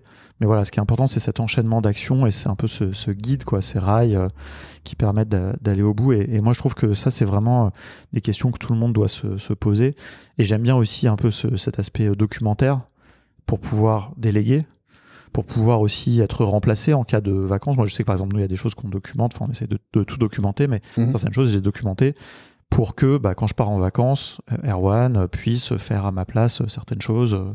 Voilà, on a pas mal de process automatisés. On a des choses qui sont automatisées qui juste tournent sur nous, des choses semi-automatisées. Par exemple, quand on génère nos factures, il y a une étape qu'on doit faire à la main. C'est moi qui le fais, mais si je suis pas là, Erwan peut le faire. Il y a une page Notion où le process est décrit. Et il y a, là en l'occurrence, parce que c'est un truc qui est complètement numérique, donc il y a aussi une petite vidéo, il y a un screencast qui montre les étapes où j'explique ce qu'il faut faire, quoi. D'accord. Alors moi, tu vois, j'évite au maximum de faire les c'est un peu bête ce que je veux dire, mais de faire des vidéos. Pourquoi ? Parce que les vidéos, c'est très difficile à modifier. Donc je l'ai fait déjà 4 fois cette vidéo, je te confirme. Voilà. C'est très chiant. Et souvent, en plus, du coup, on hésite à le faire et voire des fois on le fait pas parce que il y a trop de choses à modifier. C'est plus simple à faire, mais c'est plus difficile à maintenir. Moi, je préfère vraiment écrire ou faire des dessins parce qu'un dessin, ça se modifie très vite. Écrire, c'est peut-être un peu plus long parce que il y a peut-être un schéma de pensée différent pour que ce soit clair pour la personne. C'est tout de suite clair une vidéo. alors qu'écrire, c'est pas forcément tout de suite clair, il faut bien réfléchir. Mais après, si on a quelque chose à modifier, c'est beaucoup plus simple que quand C'est on pas fait faux. Ouais. une D'ailleurs, vidéo. tu vois, là qu'on en parle, si je suis tout à fait honnête, en fait, la dernière version, elle est pas à jour. Parce que, entre-temps, j'ai modifié quelque chose, donc d'ailleurs, ça me fait penser qu'il faut que je refasse la vidéo. Non, c'est un bon point. C'est un bon point. Après, encore une fois, je pense que ça dépend un petit peu aussi de ce qu'on a à montrer. Tout à fait, oui. Là, nous, c'est des choses, parce qu'il y a la vidéo plus la voix, quoi. C'est-à-dire, je commente aussi ce que je fais. Ouais, non, il faut vraiment voir ce qui s'adapte, ce qui est adapté aux collaborateurs. Enfin, c'est tout un. Mais finalement, je crois que le point que tu soulèves, qui est, je trouve, encore plus important que les moyens, c'est la mise à jour, c'est la tenue à jour, et de se dire que de toute façon, dans tous les cas, les process aussi sont un peu mouvants généralement. Totalement. Et quand il se passe quelque chose, et c'est pas un problème, au contraire, si on peut l'améliorer sur l'amélioration continue, il faut juste tenir à jour la documentation qui va avec, quoi. Mais clairement, et c'est un enjeu majeur, en fait, la gestion de la connaissance. Alors, je vais utiliser encore un acronyme un peu barbare, mais moi, je suis certifié ITIL, et ITIL, c'est le Lean pour les process. Et grosso modo, je simplifie, mais c'est à peu près ça. Et concrètement, dans ce corpus de bonnes pratiques, on a la gestion de la connaissance, comment on maintient la connaissance, et le processus, ça fait partie de la connaissance. Et c'est vraiment pas quelque chose qu'il faut laisser de côté et de se dire, bah, ok, je l'ai fait, c'est terminé. Vraiment, il faut le revoir, le remettre en cause tout le temps. Même, alors peut-être pas tous les mois, ça dépend de ce qu'on fait, mais si vous avez un process qui a forte valeur ajoutée, vraiment, tous les trimestres, il faut le revoir, il faut le remettre en cause, le refaire, même peut-être tout casser, tout refaire régulièrement pour se poser les bonnes questions et gagner justement ce qu'on disait tout à l'heure, un peu d'efficience, parce que c'est qu'en faisant qu'on apprend, et plus on va dérouler un process, plus on va être mature dans l'utilisation de ce process, plus on va voir que ce qu'on fait, finalement, peut être amélioré, et comment l'améliorer, c'est justement en faisant ce qu'on appelle l'amélioration continue, et c'est revoir ces process tout le temps. Ouais, non, c'est un très bon point, parce qu'en plus, le contexte aussi peut évoluer. Oui. Les outils éventuellement qu'on utilise aussi peuvent évoluer, permettre des choses. Tu vois, moi, je sais qu'il y a des choses qu'on... Bon, là, je rentre un petit peu dans la technique, mais bon, c'est pour illustrer, c'est qu'un bout, mais il y a des choses, des automatisations qu'on avait avec Zapier, où on contournait un peu, on faisait des trucs, et puis entre-temps, il y a une nouvelle fonctionnalité qui est sortie, qui nous a permis, par exemple, d'amener le process un peu plus loin, et d'enlever encore une autre étape manuelle, ou des choses comme ça. Donc, c'est pas sur le fond, c'est plus sur l'implémentation, mais tout doit être un peu challengé, quoi. C'est l'efficience. Vous avez gagné de la productivité, Ouais. sans rien dépenser de plus, finalement. Ouais, non, carrément. Ouais. Non, bah écoute, c'est très intéressant. Nous, c'est un sujet, quand je dis nous, toi et moi, enfin, qu'on a envie de creuser un peu. Donc ça, je dis ça plus pour les auditeurs. Je suis assez curieux d'avoir un petit peu les retours des auditeurs sur ces process. Est-ce que ça vaut le coup de peut-être faire une petite formation sur le sujet? Enfin voilà, nous, c'est vrai qu'on a pas mal d'idées. Donc, on fera quoi qu'il arrive, hein, de toute façon, mais bon, c'est toujours bien d'avoir un petit peu des avis des gens. Mais voilà, donc si vous écoutez et que ça vous a intéressé, n'hésitez pas à nous dire si vous aimeriez en savoir plus sur ça, des choses plus concrètes, des exercices de formation, voilà, des choses visuelles pour comprendre comment on fait, par exemple, quelles questions se poser, peut-être un petit peu des frameworks aussi, un petit peu moi, je pense que la phase amont est très importante, c'est celle qui est la plus négligée. Peut-être la documentation aussi, donc donner peut-être des templates Notion, bon, des choses simples, hein. Là on parle peut-être d'un contexte, pas justement de grandes entreprises où tu as pu évoluer, mais là pour des freelances, des TPE, des PME, vraiment aider les gens qui en ont le plus besoin, qui sont pas du tout familiers avec ça. Donc voilà, si ça vous parle, n'hésitez pas à nous dire. Et puis on va continuer à creuser ce sujet ensemble. Ça va être très intéressant. Pour terminer, on est un peu dépassé, mais j'avais juste envie de te poser une dernière petite question, un petit peu savoir toi, pour en venir quand même aussi au no-code et très actif dans la communauté, mais toi un peu c'est quoi les outils que tu utilises, que tu aimes bien, tu vois, voilà, pour qu'on s'en sache un petit peu plus sur toi, parce que moi, de ce que je vois, tu vois, de l'extérieur, c'est que tu t'intéresses un peu à tout, t'es un petit peu actif un peu partout, tu vois, sur le Slack. Est-ce que, je sais pas, voilà, un petit peu... Un peu comme dans mes études et dans mon choix de carrière d'ailleurs, j'aime bien utiliser les outils que les autres n'aiment pas, ou qui sont moins, en tout cas mainstream, qui sont moins dans l'air du temps. à la mode, peut-être. À la mode, ouais. Bien vu. Donc moi, j'utilise beaucoup Coda en ce moment, qui est, alors pour moi, un niveau au-dessus de Notion. Je vais me faire beaucoup taper dessus par la communauté, mais désolé, je le pense vraiment. Coda, pour moi, c'est vraiment l'enfant caché de Notion et de Bubble. On peut vraiment faire des applis avec Coda, et assez puissantes en plus. Donc c'est là-dessus que je travaille beaucoup. Et je fais pas mal de Airtable, notamment parce que je fais de la formation sur Airtable. Integromat, beaucoup, parce que je trouve ça génial et que l'automatisation, ça fait partie de mes passions aussi. J'adore vraiment ça. C'est pas que mon métier, c'est aussi quelque chose que j'aime. Et c'est à peu près tout, là. Je pense que Airtable, Coda... Alors, j'utilisais beaucoup Fibery, vous m'avez beaucoup entendu en parler, mais ils m'ont un petit peu déçu. J'ai parlé avec le patron. Et il y a des limites qui veulent pas en fait faire sauter. Et, du coup, c'est ce qui m'a amené vers Coda, qui est vraiment un outil qui est totalement ouvert. Le système de pricing est juste magique. Alors ça va certainement changer, mais aujourd'hui c'est très simple de pouvoir faire un outil qui est utilisé par des dizaines de personnes sans se ruiner, quoi, concrètement.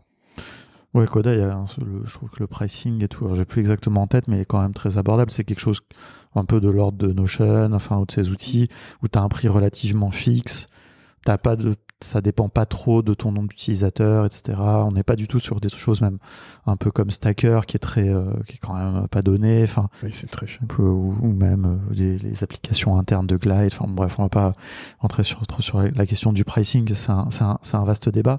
Mais c'est vrai que moi j'aime bien les outils très flexibles et qui néanmoins ont un pricing relativement fixe et tu vois, où tu sais un peu où tu vas, quoi. Fixe, lisible. Ouais, c'est très simple, Coda. Je crois que c'est 10 euros. Alors le premier plan, c'est 10 euros par ce qu'ils appellent DocMaker. En fait, Coda, ça fonctionne en document. Donc le document, c'est vraiment un peu le workspace dans Notion. Tu as aussi un workspace de documents dans Coda, mais vraiment... c'est comme une page dans Notion, quoi. C'est comme une page, c'est ça. C'est ce que je cherchais comme mot. C'est un peu l'entité primaire, quoi. C'est l'entité primaire, exactement. Et tu payes par personne qui peut modifier. Donc ça, c'est comme dans Notion, tu veux dire. Et tu as autant de guests que tu veux, de visiteurs que tu veux. Tu peux avoir 1000 personnes qui utilisent ta page et n'avoir qu'un seul utilisateur payant. Ouais, et comme tu le disais un peu quand tu es un peu l'enfant aussi de Bubble, c'est que ta page, quand tu la publies, à la différence d'une page Notion qui est juste une page statique de texte, etc., une page Coda, c'est une mini-application quelque part. C'est vraiment une application. Ouais. Vraiment, on fait là, ce que je fais des fois avec ServiceNow, je peux le refaire avec Coda, tu vois. Et c'est pour ça que je me suis lancé là-dessus, parce que je me suis dit, il y a vraiment un créneau à prendre côté entreprise sur ce type d'outil qui est un mix entre quelque chose d'assez simple et finalement quelque chose de plutôt puissant, sans être aussi joli que ce que tu peux faire avec Bubble, évidemment, mais dans un contexte d'entreprise, c'est totalement honnête. Oui, et puis quand tu le maîtrises bien, tu peux aller très vite aussi. Oui. Justement parce qu'il y a moins de choses à personnaliser, etc. T'es pas sur un Bubble, tu vas pas choisir les couleurs de tes boutons et tout. Mais par contre, tu peux dérouler un peu comme dans Notion, tu as ce truc, en plus avec les commandes et tout, où tu vas mettre tes éléments très vite et créer tes interactions. Et tu as de l'automatisation directement à l'intérieur. Enfin, c'est vraiment... Moi, je trouve que cet outil, il est parfait pour le moment. Donc on va voir, je vais continuer de le creuser. Ouais. Mais c'est mon coup de cœur du moment. Non, mais c'est intéressant parce qu'il n'y a pas de secret non plus. On le sait, c'est un outil qui est très populaire aux États-Unis. Qui est très peu en dehors, on ne sait pas trop pourquoi. Dans la communauté, il y a très peu de gens qui s'en servent. On a fait si certains écoutent et ne voient pas à quoi ça ressemble, il y a eu une no-code session avec Ronald qui avait fait du Coda il y a quelques temps. Donc voilà, sur la chaîne de No Code France, voilà, une petite vidéo, il faudra peut-être en refaire. Oui, je pense. Moi, sans avoir creusé, c'est vrai que je trouve que c'est un outil qui est assez remarquable. Et par contre, je trouve que son problème, quelque part, c'est les cas d'usage. Tu vois, c'est comme il est un peu au milieu. Tu vois, ce côté enfant caché que tu disais, je trouve que c'est vraiment très, très bien vu. J'ajouterais même qu'il y a un troisième parent un peu qui est Airtable, tu vois, aussi. Tu vois. Oui, t'as raison. Et en fait, le problème, c'est que du coup, tu sais pas quand utiliser Coda plutôt qu'un des trois autres, tu vois, aussi. Tu vois, si tu veux faire du contenu, etc., quand même Notion est plus adapté à mon sens. Oui. Si tu veux vraiment faire une application, peut-être que c'est Bubble qui est plus adapté. Sur de l'outillage interne, c'est différent, tu vois, mais c'est juste que j'ai rencontré... bon, après, c'est peut-être un truc aussi, je m'y suis pas mis. Vraiment, je pense que je pourrais trouver des cas d'usage de Coda en interne pour contournement. Enfin, je te dis ça, et en même temps, il y a 2 ans, je me suis quand même pas mal posé la question, et en fait, je n'en ai pas trouvé, quoi. Enfin, nous, on repose un peu beaucoup sur Airtable, mais bon, après, c'est des choix... Oui, tout à fait. Mais en vrai, ce que tu peux faire avec Airtable, tu peux le faire avec Coda, déjà. Et je pense qu'il y a rien que tu puisses faire dans Airtable aujourd'hui que tu ne peux pas faire dans Coda. Je réfléchis quand même, mais pour moi, il y a rien que tu puisses faire dans Airtable que tu peux pas faire dans Coda. Et du coup, comme tu as la possibilité d'avoir beaucoup d'invités, finalement, la barrière de Airtable qui était de faire des pages statiques que tu partages qui sont pas top, avec Coda, tu peux vraiment faire un truc un peu sympa. Après, je suis d'accord avec toi. Après, néanmoins, ce que je dirais quand même, c'est que la partie base de données de Coda est quand même un peu moins développée qu'Airtable. Forcément, ils font pas que ça. Oui. Et aussi un peu moins, je sais pas comment dire, consistante. Tu vois, c'est-à-dire que le fait de mettre des données dans une page, tu vois, tu as déjà un truc où, moi j'aime bien que dans Airtable, tu as une base, tu as des tables. Bon, c'est une architecture vraiment de base de données relationnelle classique, mais donc tu sais que tu es toujours en fait dans une base. Donc tu sais, tu as une interface, tout tourne autour des lignes, des colonnes. Enfin, tu vois, alors que dans Coda, tu as un peu ce mélange, tu peux avoir plusieurs tables, un peu comme dans Notion, tu vois, sur une page. Et ça, je trouve que c'est à la fois puissant et à la fois aussi, ça c'est moins facile à prendre en main, tu vois. Alors, je sais pas comment dire, d'un point de vue utilisateur, hein, pas concepteur, mais... Oui, non, je comprends. Mais après, eux, ils ont un framework qu'ils ont développé qui est vraiment ultra intéressant. Je pourrais en parler des heures, donc je vais essayer de faire ça en 1 minute. Mais concrètement, ils t'expliquent comment créer un espace qui soit cohérent, dans lequel tu as une partie base de données, et tout le reste, en fait, c'est de l'affichage en fonction du cas d'usage que tu veux utiliser. Donc ta base, par exemple, d'employés, tu peux, un peu comme dans Notion, tu me diras, mais de manière un peu plus puissante, tu peux avoir juste des vues spécifiques. Tu as aussi la partie dashboard que tu peux faire directement dans Coda, tu n'es pas obligé d'avoir un outil complémentaire. Tu adaptes ensuite tes vues au cas d'usage de ton utilisateur, et je trouve ça vraiment très puissant quand tu suis vraiment leur méthodologie de création, en fait. Ok, c'est intéressant, je savais pas qu'ils proposaient ça, ce qui est intelligent parce que des outils comme ça aussi flexibles, quand il n'y a pas de cadre, on peut en faire n'importe quoi. D'ailleurs, c'est intéressant parce que finalement, du coup, c'est d'autres gens qui vont proposer des méthodologies. On voit sur Notion la méthodologie Para, etc. Ce que fait FinSuite sur Webflow, leur framework Client First. Je pense que... Non, j'allais dire ça manque sur Bubble. C'est pas vrai du tout. Sur Bubble, il y a nos amis d'Ideable qui ont fait... OpenBuild, OpenBase, enfin voilà, donc il y a aussi des choses qui existent aussi là-dessus, et c'est intéressant, moi je trouve ça, parce que ça montre aussi un peu le niveau de maturité de ces outils, c'est-à-dire que on commence à être sur l'étape du dessus, quoi. Proposer une manière d'utiliser ces outils sont tellement flexibles et puissants. Maintenant, c'est la question de comment bien les utiliser, et il y a différentes manières, mais ça évite aussi aux gens d'être perdus et d'utiliser n'importe comment, quoi. C'est mon utilisation de Notion, par exemple. J'utilise n'importe comment. Ouais. Bon, après, Notion, on va dire qu'il y a moins d'enjeux aussi, quelque part. À part la clarté. Mais ouais. Non, mais c'est un bon point, parce que Notion peut vite vraiment faire le bazar, quoi. Mais pour moi, ça fait un petit peu partie du jeu, quoi. Et puis après, tu fais un peu le ménage au fur et à mesure que tu apprends à l'utiliser. Mais bon, c'est pour ça qu'on s'est dit que Notion méritait une formation, hein, par exemple. C'est vrai. Mais il y a plein de gens qui se disent, bon, bah ouais, Notion, c'est... Tout le monde, c'est vrai, hein, tout le monde peut se mettre à l'utiliser demain. Oui. Avec une formation, tu apprends un peu à bien l'utiliser, quoi. On en revient comme à la modélisation. Tout le monde peut faire de la modélisation, mais bien le faire, c'est un métier, ça nécessite d'être formé. Exactement, ouais. Et c'est comme tout, hein, il y a toujours un premier pas qui est accessible moyennant un tout petit peu d'engagement, juste pour pas faire n'importe quoi. Enfin. Oui. Et bah écoute, super. Merci beaucoup pour tout ça, franchement, c'était hyper intéressant. Merci à toi. Et puis, écoute, on va se reparler de tout ça, je pense, bientôt, et puis aussi dans la communauté. Si quand même que je voulais pas te demander où est-ce qu'on peut te retrouver. Alors sur le Slack évidemment. Est-ce que c'est une question, j'ai pas l'impression, en tout cas, est-ce que tu produis des choses un peu, tu documentes, je sais pas, est-ce que tu as un blog Pas trop. Jusqu'à là, au mois d'octobre, j'étais plutôt un observateur. Ouais. C'est vrai que, comme je disais tout à l'heure, en 2022, je pense que je vais m'y mettre un peu plus sérieusement. Mais non, moi je suis plutôt à observer. Je suis moins dans la production de contenu aujourd'hui, même si j'aimerais bien le faire. On l'a évoqué, moi j'aimerais bien lancer un podcast dont on a déjà parlé. Du coup, on n'en a pas beaucoup on n'en a pas parlé là dans dans le live, mais enfin pour dire rapidement, mais ça c'est effectivement un peu par rapport aussi un peu comment les gens le ressenti un petit peu des auditeurs. On se pose la question effectivement, enfin si tu as envie de faire un podcast sur les process, etc., et interviewer des gens autour de sujets et creuser et tout, c'est quelque chose qui paraît intéressant, quoi.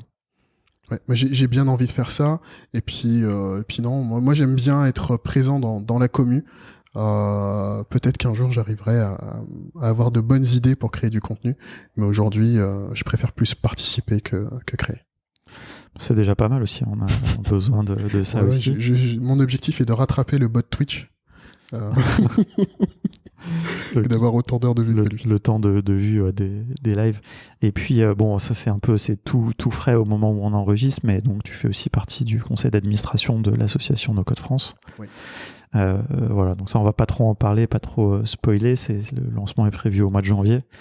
Mais voilà, donc tu vas mettre à contribution, peut-être qu'on va faire du coda dans ce cadre-là, je sais pas. Ce serait génial. On va voir, on va en discuter, mais ça aussi, on a besoin de tes idées, enfin, etc., de cette contribution aussi à cet endroit-là, quoi. Et ben, ce serait avec plaisir. Ce sera avec plaisir, parce que c'est ce qu'on va faire, de toute façon.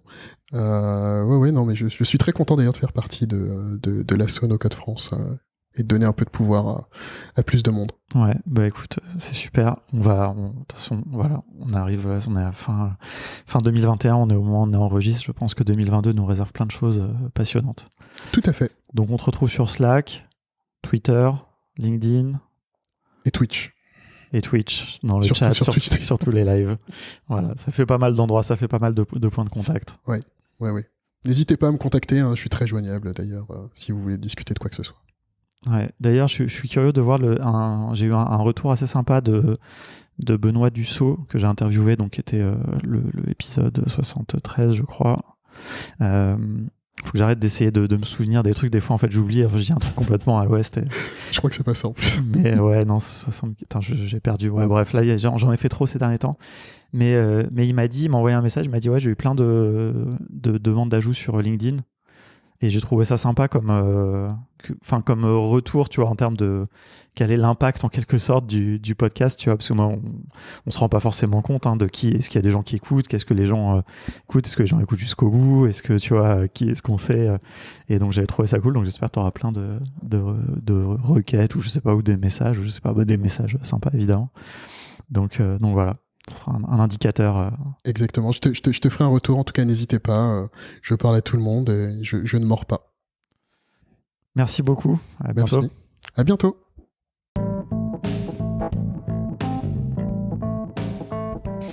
Vous êtes encore là, ça fait plaisir. Merci d'avoir écouté cet épisode jusqu'au bout. J'espère que ça vous aura intéressé, que vous aurez découvert un petit peu plus sur Xavier et puis surtout sur son monde, voilà, des systèmes d'information, des DSI et des grandes entreprises. J'espère que ça vous aura plu et que vous aurez appris des choses surtout. N'hésitez pas à nous le dire. Comme d'habitude, venez sur le Slack de No Code France, channel podcast contournement, et on continue la discussion. Xavier est très actif en plus dans la communauté, donc n'hésitez pas à lui poser des questions, à le contacter, à l'ajouter sur LinkedIn et tout ce que vous souhaitez.